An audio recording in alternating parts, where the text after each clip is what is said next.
고 김창식 선교사는 저녁밥을 먹기 전에 저녁 기도회를 가족끼리 드리고 그 예배당에서 선교했습니다.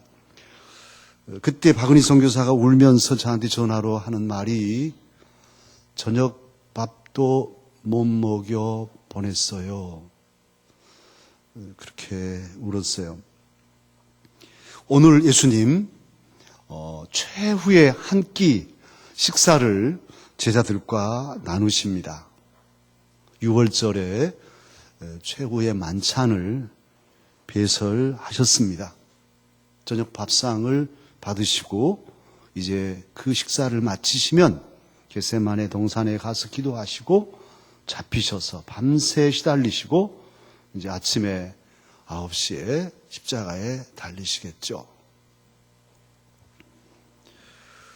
6월절은 이스라엘 백성들이 출애굽한 사건을 기념하는 절기고 그때는 어린 양 고기와 발효하지 않은 무교병을 먹고 쓴나물을 먹는 식탁을 가지고 있었어요. 6월절 식탁은 그런 겁니다. 그런데 예수님께서는 6월절에 당신이 하나님의 어린 양이 되어서 십자가에 달려 죽으시기 위해서 지금 준비하고 계시고 그 6월절 식탁을 새롭게 최후의 만찬으로 준비해서 제자들과 나누고 있어요. 이것을 가리켜서 메시아의 식탁, 메시아의 밥상이라고 말할 수 있겠죠. 예수님은 메시아의 밥상, 정말 인류의 역사상 누구도 차리지 못한 최고의 밥상, 가장 완전한 모든 인간에게 생명을 주는 완전한 밥상을 차리셨어요. 그리고 말씀합니다. 이것은 내 몸이다. 그러니 먹으라. 이것은 너희를 위하여 주는 나의 몸이다. 그렇게 말씀합니다. 또 푼다면 이것은 너희를 위하여 깨뜨린 또는 너희를 위하여 으깨어낸 내 몸이다. 찢긴 내 몸이다. 받아 먹으라. 이렇게 말씀하십니다. 그리고 이어서 이것은 나의 피다. 받아 마시라. 이것은 언약의 피다. 내 언약의 피, 곧 나의 피다. 너희들이 받아 마시라. 그렇게 말씀하고 있습니다. 예수님께서는 언약이 담긴 그런 살과 피를 제자들에게 나누어 주셨어요. 이 언약은 새 언약입니다. 전무후무한, 전에 없었던 그리고 이후로도 없는 정말 유일하고 가장 온전한 약속이 담긴 하나님의 약속이 담긴 그런 피, 그런 밥상을 차려 주셨어요. 이 언약대로 한다면 모든 사람의 삶이 근본적으로 뒤집어지는, 새로워지는 그런 능력이 있는 약속의 밥상을 주님은 배설하시고 먹게 하셨습니다. 이 밥상은 사실은 믿음으로 받아 먹는 것이죠. 오늘 제자들에게 그렇게 최후의 만찬을 배설하시고 그렇게 의미 부여를 하셔서 이것은 언약의 피라고 내 피다. 아직 십자가에 달리지 않으셨지만 그걸 미리 말씀하고 계셔요. 이러한 귀한 밥상을 받은 제자들, 이때 정말 그 의미를 알았다면 눈물로 감격하며 정말 눈물을 흘리며 받을 밥상이잖아요. 그런데 제자들은 누가 예수님을 팔 건가? 우리 중에 누가 배신자인가? 이런 것에 관심을 기울이며 그 은혜의 시간을 다 허비하고 말았어요. 서로 의심하고 서로 재고 또 물어보고 의혹과 불신으로 그 은혜의 밥상을 깨뜨리고 만 거예요. 제대로 받지 못했어요. 그 중에 한 사람 가룟 유다는 중간에 또 뛰쳐나가기까지 했습니다. 정말 한심스러운 제자들이죠. 지금은 이렇게 한심스럽게 끝났습니다만 이때의 주님의 광경, 주님께 했던 자신들의 모습을 나중에 회개했겠죠. 다시금 성찬을 행할 때마다 제자들은 울었을 거예요. 이 성찬이 그 성찬이었네. 최후의 만찬 때 우리는 철 모르고 누가 팔건가만 생각하고 그 은혜가 어떤 것인지, 왜 주님은 이것이 당신의 피라고 하시고 살이라고 하셨는지 전혀 모른 채 우리는 그냥 철없이만 굴었군 하고 울었을 거라고요. 사랑하는 강사가족 여러분, 오늘 우리는 예수님의 최후의 한 끼, 그 만찬을 통해서 우리에게 주신 은혜들을 우리 또한 잊어서는 안 돼요. 이것은 매우 상징적이지만 새 언약, 우리를 구원하는 십자가의 만찬이기 때문이죠. 바로 직결되어서 예수님은 살이 찢기시고 피 흘려서 죽으셨어요. 그 십자가는 모든 인류의 밥상인 거죠. 그 십자가에서 깨뜨려 주신 주님의 살을 먹고 그 피를 마시는 자는 영생을 얻게 하셨기 때문입니다. 주님은 친히 요한복음 6장 51절에서 말씀하셨어요. 나는 하늘에서 내려온 살아있는 떡이니 사람이 이 떡을 먹으면 영생하리라. 이 떡을 먹으면 영생하리라. 할렐루야. 이 세상에 누가 이런 밥상을 차려준 적이 있어요? 누가 여러분 기억나십니까? 아무도 차려준 적이 없어요. 오직 예수님만이 이 떡을 먹으면 영생할 것이다. 내 살을 먹고 내 피를 마시는 자는 영생을 가졌고 마지막 날에 내가 그를 다시 살리리니 내 살은 참된 양식이요 내 피는 참된 음료로다. 이렇게 말씀해 주셨습니다. 이게 새 언약이죠.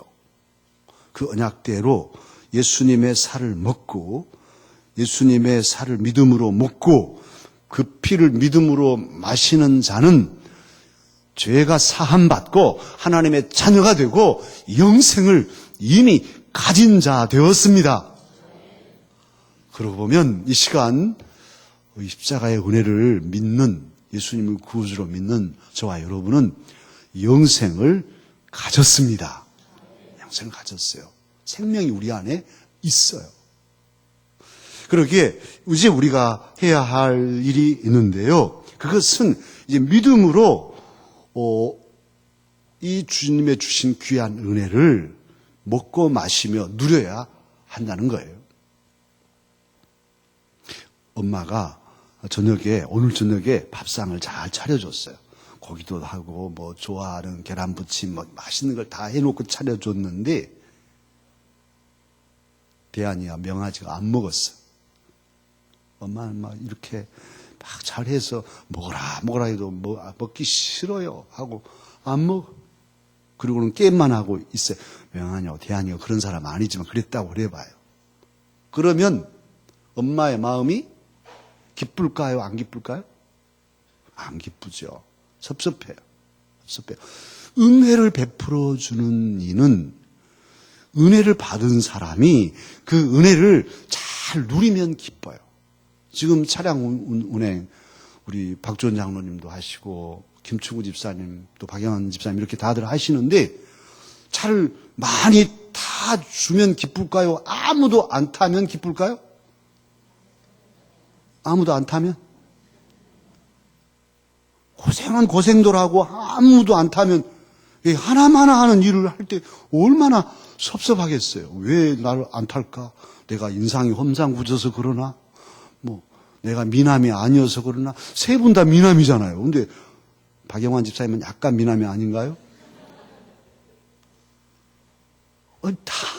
많이 타주면 얼마나 기뻐요? 타주셔야 돼요. 차 운행하면 차량 운행에 잘 이용해 주십시오. 하도 안 하시니까 제가 이렇게까지 하는 거예요. 은혜를 끼칠 때 그 은혜를 흠뻑 받아가지고 그 은혜로 행복하게 살면 베푸는 쪽에서는 보기만 해도 기쁘잖아요.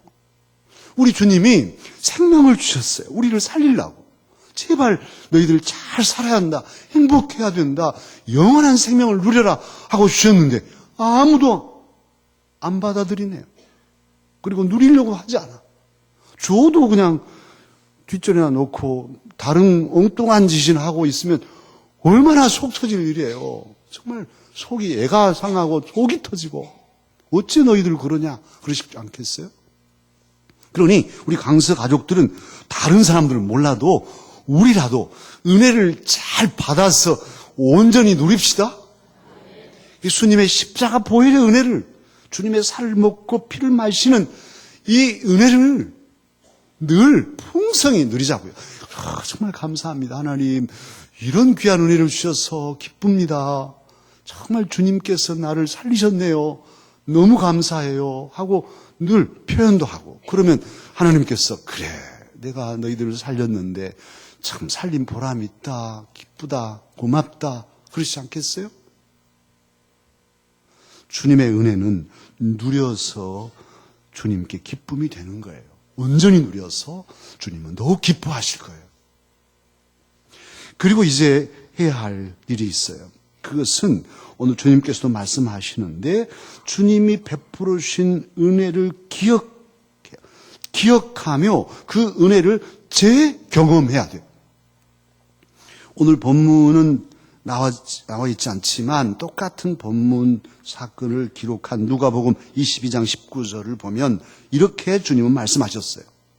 또 떡을 가져 감사 기도하시고 떼어 그들에게 주시며 이르시되 이것은 너희를 위하여 주는 내 몸이라. 그리고서는 너희가 이를 행하여 나를 기념하라. 나를 어찌하라? 기념하라. 그렇게 말씀하셨어요. 그리고 고린도전서 11장에는 바울 사도님이 나의 죽음을 내가 다시 올 때까지 기념하라. 아주 두 번이나 그렇게 말씀하셨다고 또 간증하죠. 이것을 가리켜서 우리는 성만찬이라 하고 계속 반복해서 성만찬을 하는 이유가 이 말씀의 근거에서 그렇습니다. 이제 금요일 저녁에 우리가 성만찬을 할 것이고 다음 주 부활절에도 성만찬을 할 것이에요. 계속 반복해서 성만찬을 하는 이유는 기념하도록 주님이 나를 위해서 살이 찢기시고 피 흘려 죽어주셨네. 주님이 그 귀한 은혜로운 일을 해주셨네 하고 기억하고 그 은혜를 잊어버리지 말라는 거예요. 그리고서 그 놀라운 구원의 사건, 십자가의 사건을 다시 경험하라는 거예요.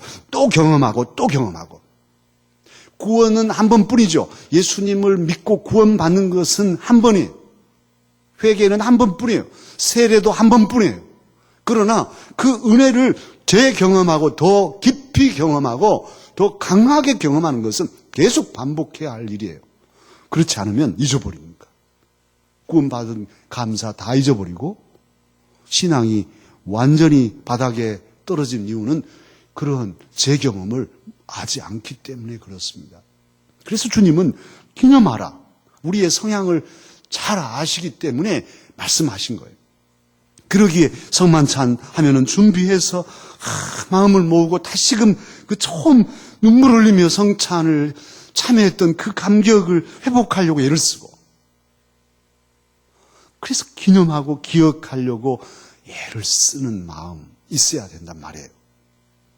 오늘 제자들 이 말씀을 들을 때는 멍하고 뭔 소리인지 몰랐겠죠.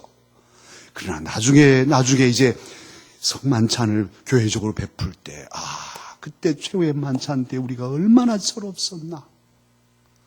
우리 주님이 그 아픈 고통을 참고 살이 찢기시고 피 흘리셔서 우리를 위해 죽어주시면서 이것은 내 살이다.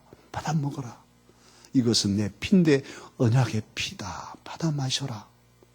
그리고 이걸 기념해다오. 그러셨구나. 주님 죄송합니다. 아마 성찬을 할 때마다 베드로도 울고 요한도 울고 아마 울었을 거예요. 여러분의 담임 목사도 성만찬을 집례할 때 1부, 2부, 3부 거의 안 울 때가 없어요.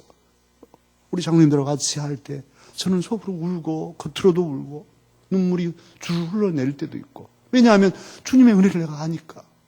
이 은혜가 아니면 짐승처럼 살다가 언제 죽었을지 몰라요. 아마 이미 벌써 죽었을 거예요. 저는 주님 몰랐다면 세상 것이 전부인 줄 알고 살다가 도체 치인 짐승처럼 어디로 가는지도 모른 채 좋은 데로 가세요. 어디로 좋은 데로 갈 텐데요. 그냥 죽었을 제가 하나님을 알고 영원한 천국의 백성이 되고 이제 죽어도 여한이 없고 사나 죽으나 주님 것이고 그리고 살아서 하나님의 일을 하다니 정말 주님 감사합니다. 젊은 날 방황하며 죽음을 앞에 놓고 마피 막막해서 살던 저를 위해서 그때 흘리던 나의 눈물을 보시고 너 방황할 때 흘리던 내 눈물 그 눈물 위하여 내가 죽었노라. 오 주님 나같이 무지랭이 같은 걸 위해 주님이 죽으셨습니다. 피 흘리시고 살이 찢기시고 십자가의 은혜를 베풀어 주셨군요 하면 감격하지 않을 수 없어요. 그 성찬을 받을 때 정말이에요. 그 주님 생각하면 가슴이 찡하고. 사랑하는 강사 여러분, 주님의 은혜를 기억하십시다. 단순한 머리의 기억이 아니라 가슴으로 기억하며 그 은혜의 감격을 재경험 또 경험하십시다. 그래서 힘을 얻고 그 은혜로 감사하고 은혜를 아는 사람은 감사할 수 있어요. 십자가의 은혜를 아는 사람은 감사할 수 있어요. 그리고 진정한 헌신을 할 수 있어요. 여러분 한번 점검해 보세요.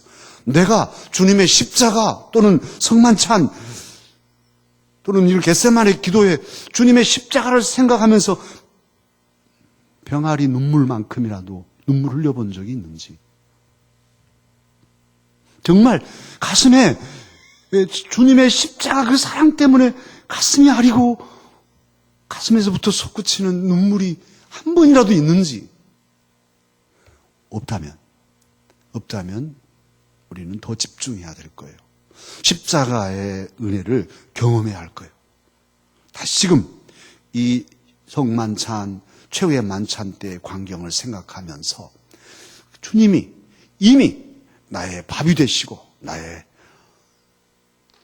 포도잔이 되셔서 내 피가 되셔서 내 삶의 은혜를 베풀어 주셨음을 확신하면서 다시금 마음을 집중해서 그 은혜가 내 마음에 여울져 오도록, 내 마음에 감동을 일으켜 정말 병아리 눈물만큼이라도 눈물을 흘릴 수 있도록, 그 눈물이 다는 아니지만 그래도 뭐 항상 감격스러운 건 아니지만 신앙의 연륜이 있다면 그 은혜를 경험하는 것이 필요하단 말이에요. 오늘 그래서 주님은 기념하라 말씀하신 것이니, 주님 이 겟세마네 기도 기간에 제가 깨어 있겠습니다. 다른 것 주님께 구하지 않겠습니다. 주님 십자가의 이 은혜에 깊이 젖게 하시고 뿅아리 눈물만큼이라도 주님의 은혜에 감사할 수 있게 주옵소서. 그래서 감사한 마음으로 주님을 섬기고 주님께 헌신하는 자 되게 해 주옵소서. 우리가 그런 마음으로 겟세마네 기도에 참여하고 주님의 은혜를 사모하고 주님 앞에, 십자가 앞에 나아가는 저와 여러분이 되십시다. 기도하겠습니다.